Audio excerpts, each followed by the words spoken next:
This episode of the Cloudcast is sponsored by ServiceNow. ServiceNow is changing the way people work.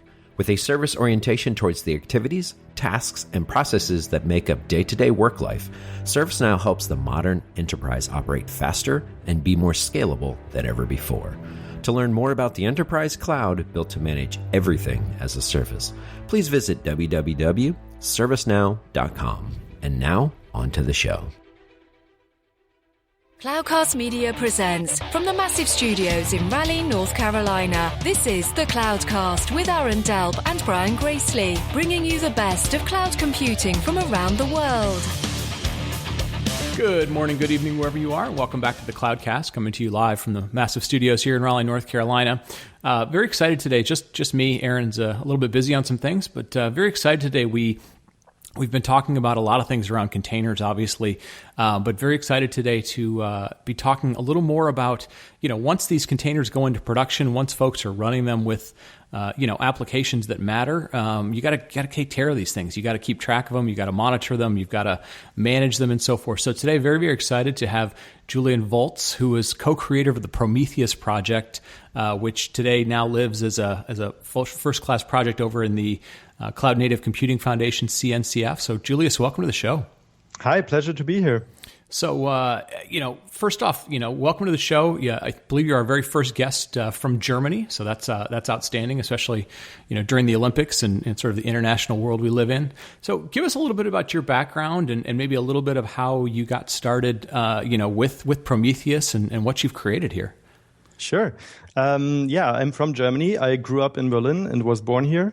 I did computer stuff all my life. Ended up studying computer science in Germany, did a couple of side jobs and internship in that area, and then eventually ended up being a site reliability engineer at Google for 3 years. In a service where we backed up all of Google's critical production data. So, like all YouTube original videos, Gmail, Google Apps data, and so on. And in that capacity, I was using Google's internal monitoring system, Borgmon, but I was not so much of an expert in it. I mean, I used it and I knew it was there and it was great, but I didn't really know how valuable it was until I didn't have it anymore. Yeah. So this is kind of where the creation of Prometheus happened. This was back in 2012. I wanted to go back to Berlin and joined SoundCloud in Berlin. And at the same time, Matt Proud, another Googler who I didn't know yet at the time, also left Google and went to SoundCloud. And we were both trying to monitor SoundCloud services better. So SoundCloud was kind of special in the sense that they already had their own container scheduler in-house. Okay. Before Docker existed, before Kubernetes existed or Mesos or any of these things, they had built their own Heroku-style cluster scheduler. So they already had a cluster of multiple tens of machines where microservices and their various service instances were scheduled dynamically all the time, different hosts, different ports, and so on. And at the time, in the end, at least, there were hundreds of microservices and thousands of microservice instances running on this cluster. Sure. And the question is, how do you make sense of all of that? If there's a problem, where is the problem? In which microservice? And then within the service, is it only a given service instance that has a problem? Or is it the entire service when there's a latency spike, for example, or some errors occur? And SoundCloud at the time was using monitoring tools that were still from a different age. So Nagios for waking people up at night. Nagios doesn't really have history. It is very host-centric. Mm-hmm. It puts everything in terms of this is a host, it runs a database server and runs these checks on that host. And then, so it has a concept of a service, but it's not very dynamic. Right. For time series-based monitoring, SoundCloud used Graphite and StatsD, which was fine, but also, Graphite wasn't that easy to have many copies of it around for every team or so because it was not that easy to operate. And the data model of Graphite and StatsD is pretty flat. You have these metric names with dot-separated components where you can have implicit dimensions in them, but they're not that great for having a lot of dimensionality, and then also querying it in a very nice way. So these were all things that Google's monitoring system had, and where we thought, okay, we could maybe really improve on the state of open source monitoring here. It was a bit of a crazy proposition at the beginning, so right. we started doing this in our free time. Although it was a bit mushy, but we put it up on GitHub without telling anyone from day zero, and just started doing it. And after a couple of months, we actually introduced it at SoundCloud, which, of course, at first nothing really worked. It was a rough first year or so. Right. But at some point, everything kind of came together. We had Dashboard Builder. We had the first killer use case within SoundCloud where we could see in this internal cluster scheduling system for every instance, what's the current resource utilization in terms of CPU, memory, network, and so on. And that was great. And that really opened people's eyes. And then, everyone started putting Prometheus metrics into everything. And things became a lot better. And we, at the end of 2014, we were feeling, okay, this is really going somewhere, and it's stable within SoundCloud already. And it's getting to a point where we feel it's mature enough to really announce it to the wider world. And so that's what we did January of last year, 2015. Right. And since then, it's been really, it has surpassed our expectations of success, and major projects have been picking it up. So Kubernetes is outputting native Prometheus metrics. Major CoreOS components are. And Docker, I just heard now there's an issue, so they want to start instrumenting Docker with Prometheus metrics. And so that's how it all got started. And if you're interested, I could go more into the details of what Prometheus actually is and how it solves these problems. Yeah, we'll get into that. So it sort of sounds to me like it's kind of the classic case of the application environment had evolved. Like you said, they were building more of a microservice, modern application framework, and you on the operations side were sort of stuck with tools that at one point in time were built to solve a certain type of problem. More long-running types of applications, like you said, host-centric.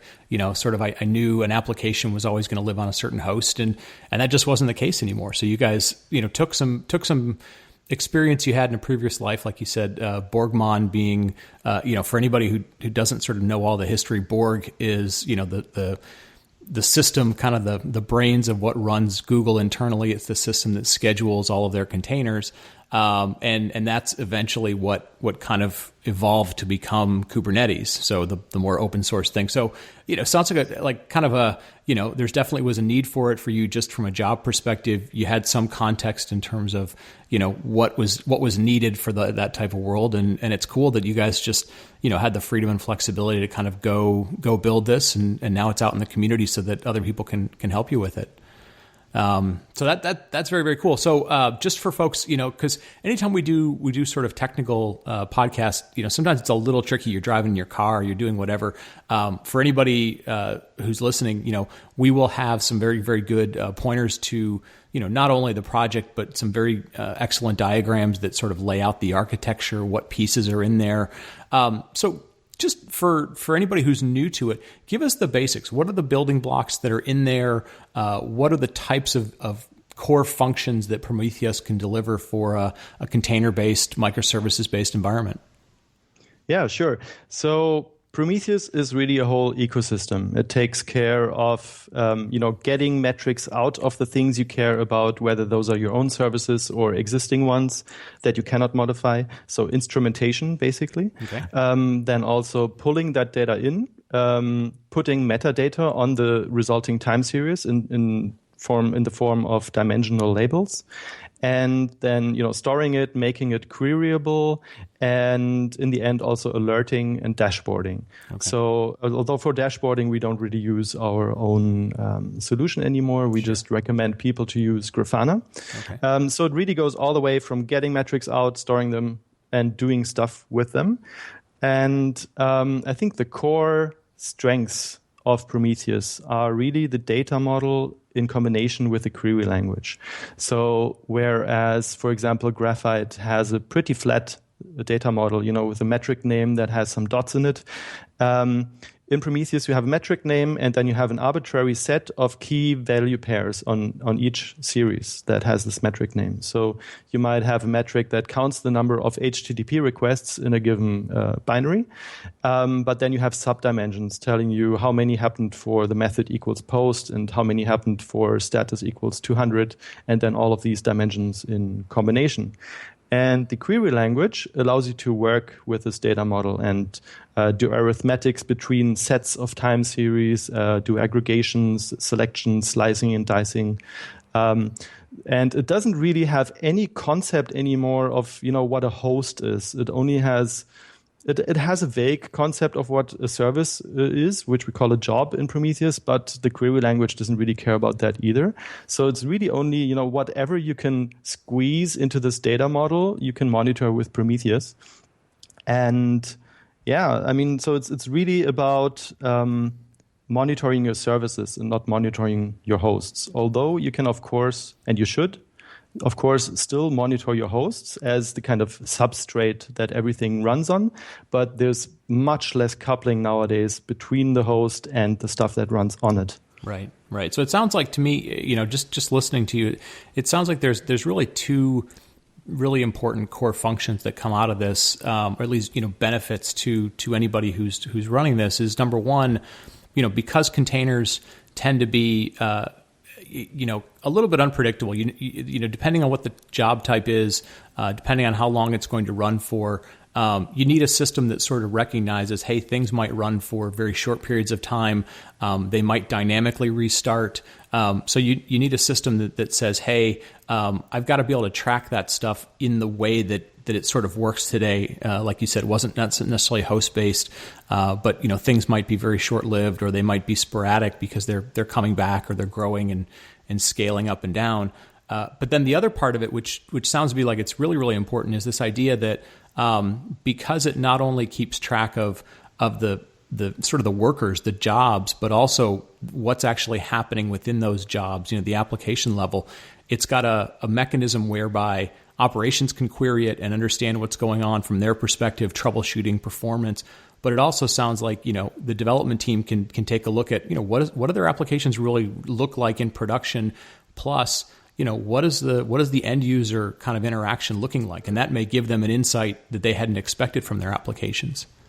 Right, totally. So this is really about doing, you can get network metrics, host metrics, container level metrics, then the application metrics inside in that container. So it's really kind of many elements of the stack that you can monitor with Prometheus. Maybe I should go a bit into how Prometheus actually deals with this dynamic world in terms of finding and getting the metrics into its system and knowing where they came from. Yeah, that'd be great, because I think it'll help people understand, help them kind of walk from, if I have a Docker container, what do I have to do? What happens when it gets in the system? How does the system know to start looking for that? All those elements would be great.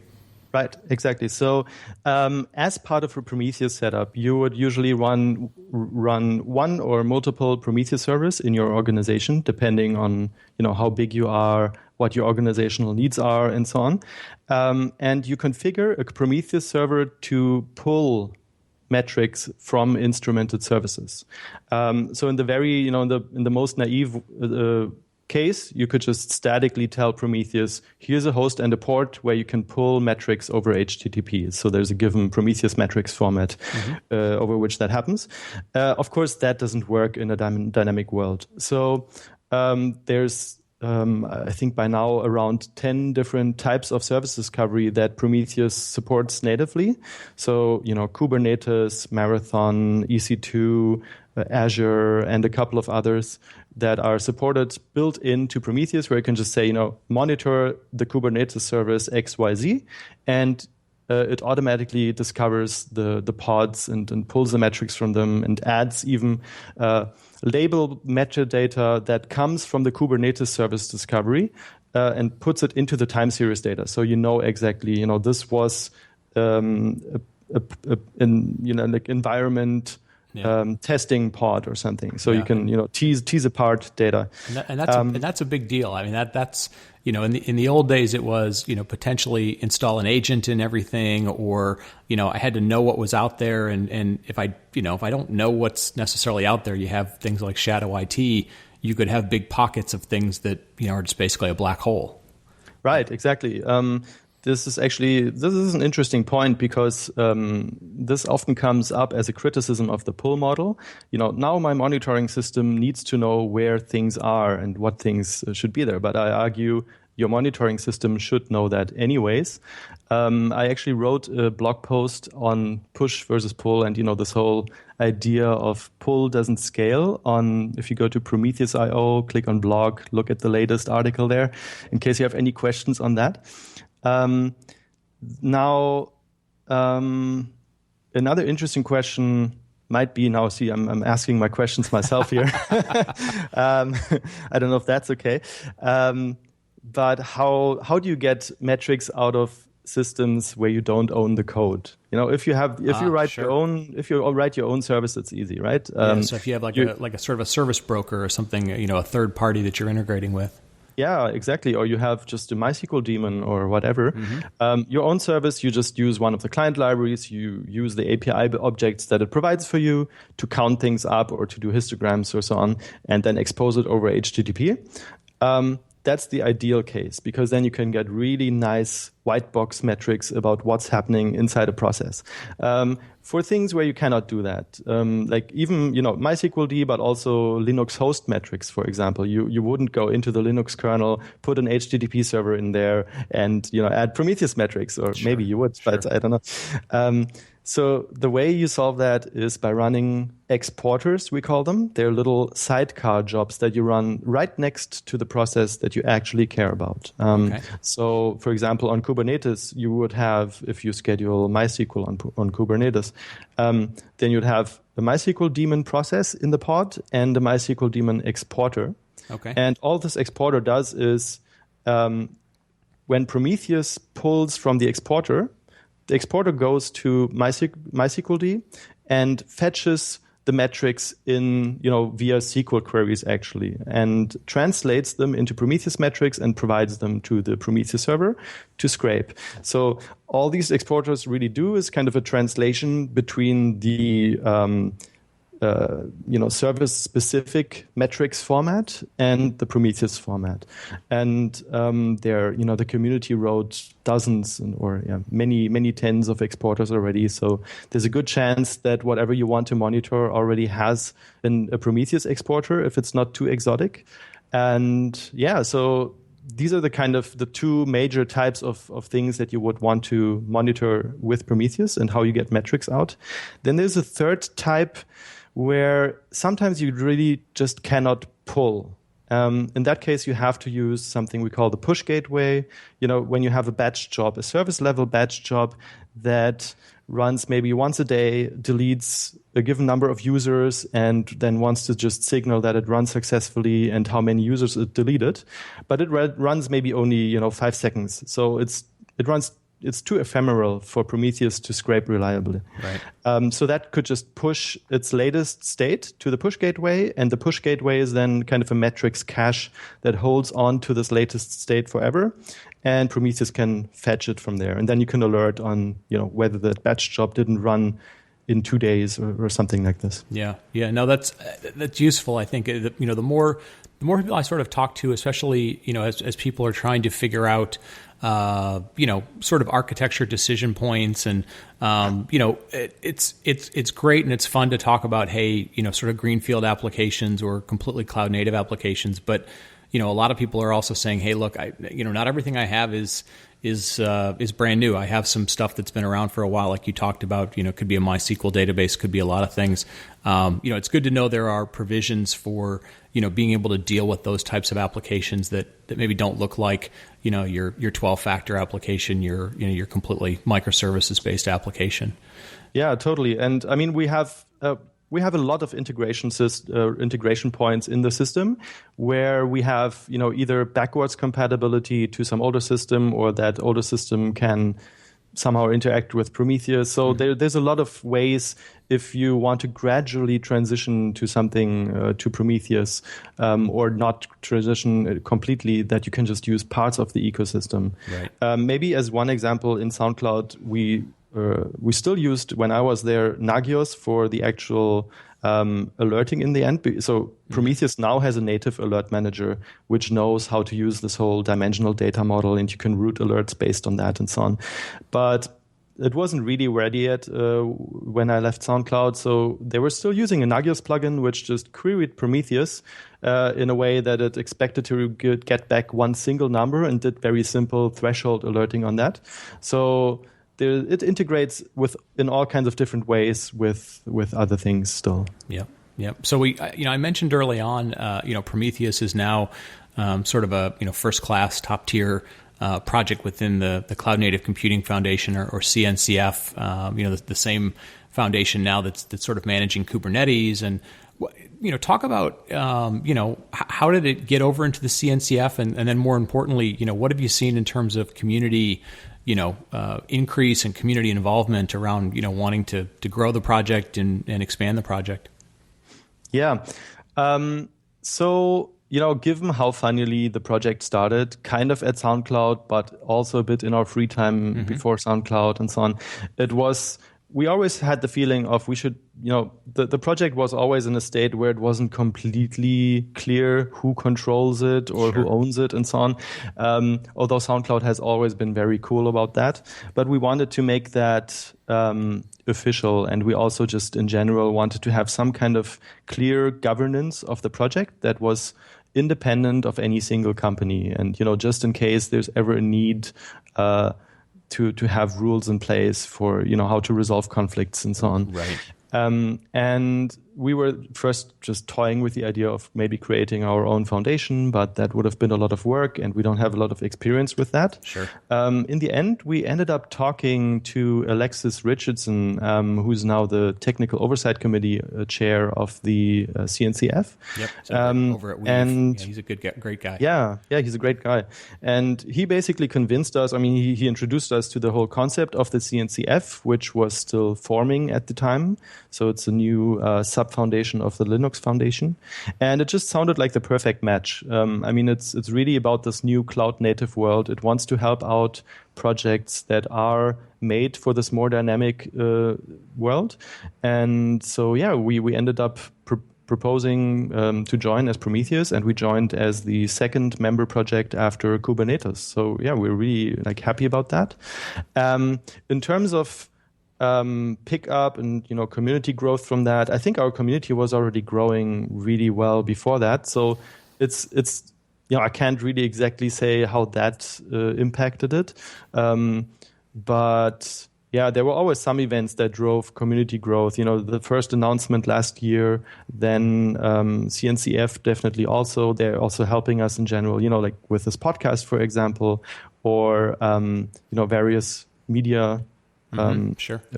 Releases, and the recent 1.0 release of Prometheus really helped also. But it's just growing, and we've been totally blown away by the success and recognition of Prometheus. So can't complain there. Yeah, no, that's fantastic, and it's to me it's people have different opinions on various foundations and how they're set up, and but I think to a certain extent you really highlighted an important thing, which is more and more we're seeing projects can start anywhere. A lot of times projects would get sort of adopted by a major vendor because they could fund to have full-time engineers working on it. But more and more, we're starting to see interesting projects that come out of, what people would classify as sort of end user customers. So it could be SoundCloud, it could be, Walmart Labs, it could be Capital One, it could be, Netflix. And to a certain extent, those companies aren't necessarily in the business of being software vendors from a legal perspective, from all those things. So, it's good to have the option of these foundations which have an understanding of trademarks. They understand how to organize people to come in and sort of talk through, architecture, maybe sometimes talk through disputes, and just I think it's good for people that are thinking about projects to know that there are some avenues where, like you said, if you don't have either the funding or the expertise or even the time to coordinate all those things, that there's people out there that can help and do it, do it really, really well. And the Linux Foundation does an excellent job. CNCF does it. There's a lot of other foundations that do an excellent job as well.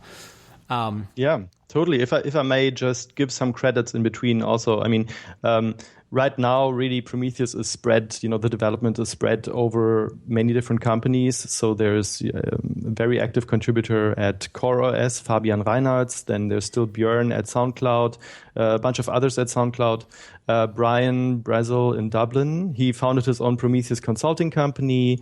And so there's still all these companies interested in SoundCloud, and they all have different interests, but they all kind of work productively together and are driving everything. So it's really great. Yeah. So it's a really nice community. Yeah, that's good. That's good. We've had Adrian Cockcroft on the show a couple of times, and he gives a lot of talks around, and one of the ones he talks about quite a bit is monitoring, is the challenges of monitoring at a high level for anybody who's kind of new to this space or thinks they're going to be getting into this. What are the big things that you you sort of are educating people about to say, like, hey, this world's different. You need to be thinking about these things differently. Even for people that have been SREs, ops, DevOps for a while. What's really different about this? And then again, sort of how does Prometheus kind of align to making sure that those worlds have a fighting chance to keep things running and operating smoothly? Yeah. I think the biggest thing is really get rid of that mindset that a host is the central entity of things. Really think about services and really put white box metrics everywhere where you would usually output a log statement or something. Okay. So these are really cheap in Prometheus. A single Prometheus server can scale up to millions of different time series and 800,000 of samples ingested per second. So really put metrics all over your code base and just get insight into everything, and then really start kind of treating metrics as a serious thing. In general, I've seen a lot of projects or a lot of developers, including operations people, just not treating monitoring and metrics seriously enough. It's kind of an afterthought. You put some visibility into a process. Once you notice that it had a problem already around that area, and then you get visibility instead of really thinking about that beforehand. What are the key aspects of the service that I want to monitor? Right. And how can I monitor them cleanly in a meaningful way, in a way that I can aggregate but still drill down? What are the best practices for naming my metrics? How much should I pre-process the metrics in the instrumented service client versus in the Prometheus server? In the Prometheus world, the Prometheus server can do a lot of processing for you. So we tell people to really, export the data in the rawest form possible for time series data. Mm-hmm. It's all these kind of aspects combined, and of course use service discovery to fetch the data. Right. Yeah, and I think the other thing that people kind of have to start wrapping their brain around is, more and more the people that are looking at these new types of applications, these new, more dynamic environments. You have to remember, these are becoming more and more customer-facing applications. They're less and less sort of IT back office applications. They're becoming more customer-facing. And, as the world becomes more digital, even though that's sort of a cliche, this is going to impact people's user experience. This is going to impact how long they're willing to wait to check out or, interact with your service. And so, not having, a monitoring system that's going to be more real time, that's going to give feedback about what's going on and hopefully give you some guidance on how to improve it. You're going to create some awesome looking services and awesome looking UI. But if things are a little bit off, it's going to be detectable, by the marketplace, which, wasn't necessarily always the case with IT services. So I think that's That's really important for people to keep in mind.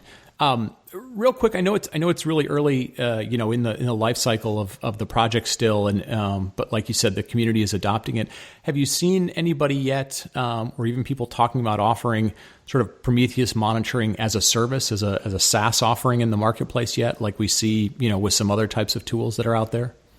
Yeah, so I don't know anything that's currently already commercially available, but there are already companies working on it. So one example is Weaveworks. I'm contracting currently for them and actually helping them build a hosted multi-tenant Prometheus version. Okay. How exactly that's going to be integrated, I can't really say yet, Sure. but it's going to be somehow part of Weave's cloud offering. Okay. I know of one more person at another company doing a similar thing, but I don't know if I can publicly say that yet. That's okay. Yeah, it's sort of a natural progression. We've seen people do Elk Stack as a service and security monitoring as a service and other stuff. So it comes around eventually, and people have to figure out if there's a business case to do it. But it's a logical progression. So and we've obviously within the Prometheus core community, we've also been thinking about this, but it hasn't happened so far. I mean, Nobody of us felt like doing it yet. Yeah. Well, fantastic. I'm gonna wrap it up with that. Julius, what's the best way if people want to get in touch with you, or places they might run into you out at events or meetups and stuff to ask you more questions and learn more about Prometheus? Yeah, sure. I'm Julius Volz on Twitter. I am also active in Prometheus' IRC channel. In general, use our community channels, our mailing list, the IRC channel. We have PromCon, the first Prometheus conference, around in 2 weeks in Berlin. Wow. Awesome. Unfortunately, I can't really advertise for it anymore because it's completely sold out. It's a small conf at the Google office here in Berlin. Congratulations. Great speakers, very excited to have it happen. We are going to be also at the Cloud Native Con in Seattle. There's a Prometheus Day.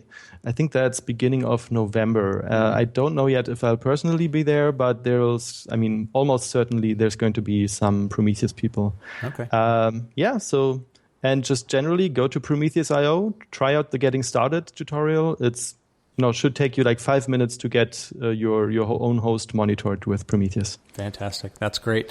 Julius, thank you so much for being on, for making the time for us today and educating us a little bit, folks. Take a look at it. Like I said, all the details are going to be in the show notes. And for Julius and for Aaron, thanks for listening, and we'll talk to you next week. Thank you for listening to the Cloudcast. Please visit thecloudcast.net to find more shows, show notes, videos, and everything social media.